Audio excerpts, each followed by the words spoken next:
ancient kingdom of Nepal, last of the Forbidden Lands, a country known as the home of the gods, where temples and shrines are more numerous than houses.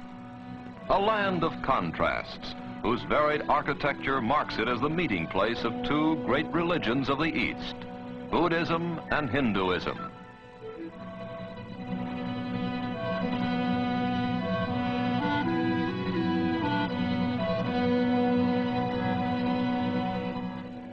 A land where primitiveness and ritual go hand in hand with friendliness and laughter.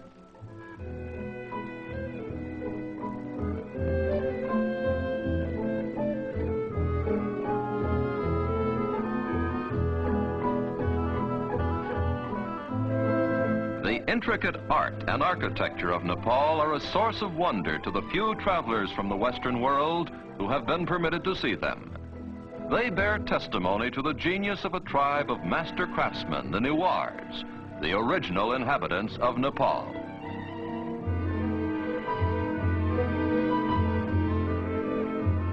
In centuries past, the Newars traveled far beyond their own borders, and in all likelihood, it was they who introduced the distinctive pagoda style to China and Tibet.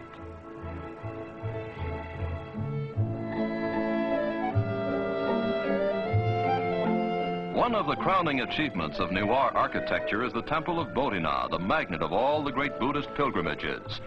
Fluttering prayer papers give the temple a festive air, while the glaring eyes of Buddha remind the faithful that their activities are being watched.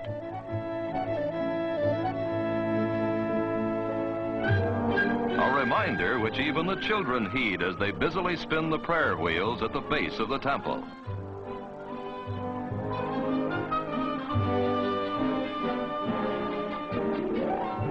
The 7 million inhabitants of Nepal live in a country ringed by mountains and guarded by jungle. There has been practically no contact with the Western world. For hundreds of years, each generation has known a primitive way of life, hardly any different from that of the generations preceding it.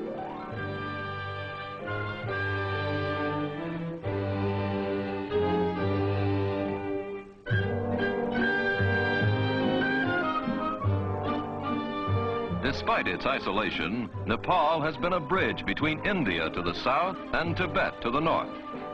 The mixture of these two civilizations has resulted in a bewildering variety of Nepalese costumes, customs, complexions, and, of course, eating habits.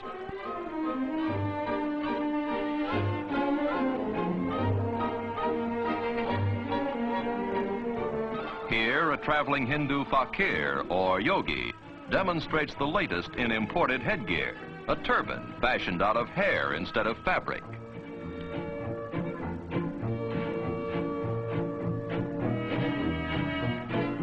Ah, a perfect fit. This hairdo is much simpler. Only a top knot remains to lift the youngster to heaven should he die. Like women everywhere, the fair sex of Nepal have a flair for decoration.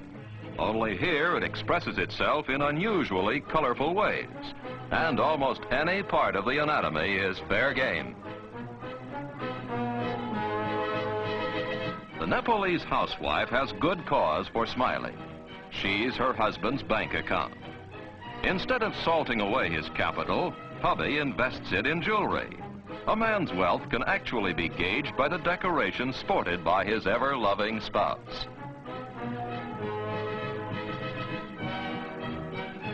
In a land where so many gods are worshipped, festivals and religious ceremonies occupy a good part of the time.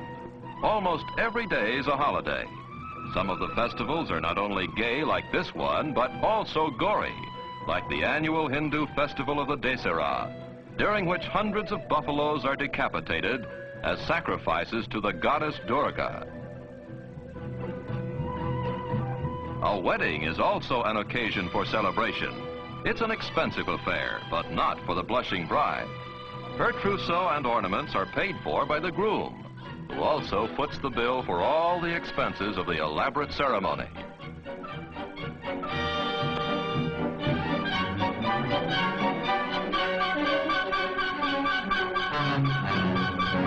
Pleasant as they are for the bride, weddings and festivals are only a brief interlude in a way of life that is hard and often unrewarding.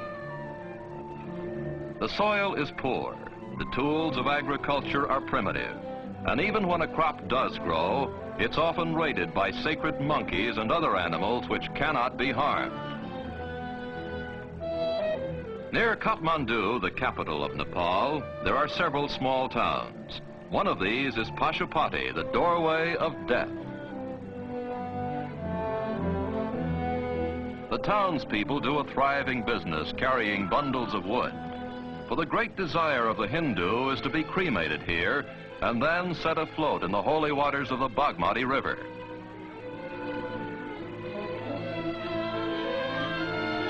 For the living, the Bagmati serves to cleanse not only the soul, but also the laundry.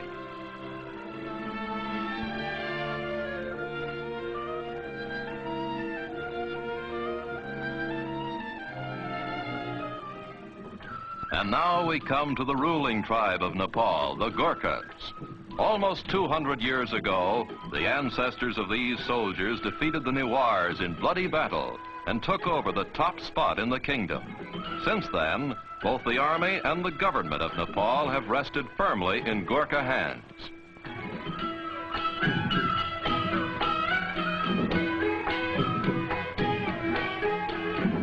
Despite his fondness for dancing while dressed in milady's finery, the Gurkha is considered one of the toughest fighting men in the world. Gurkha regiments have fought valiantly in the British Army for many years. During the First World War, a quarter of the male population of Nepal, some 200,000 Gurkha soldiers left their women, families, and entertainment behind and distinguished themselves in combat abroad.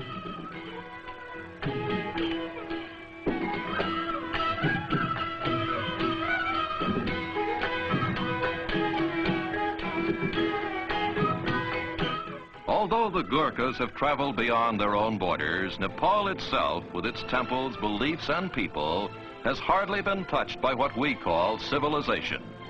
It remains a land of savagery, simplicity, and beauty. A land which only now is beginning to reveal its secrets and its splendors to a curious world.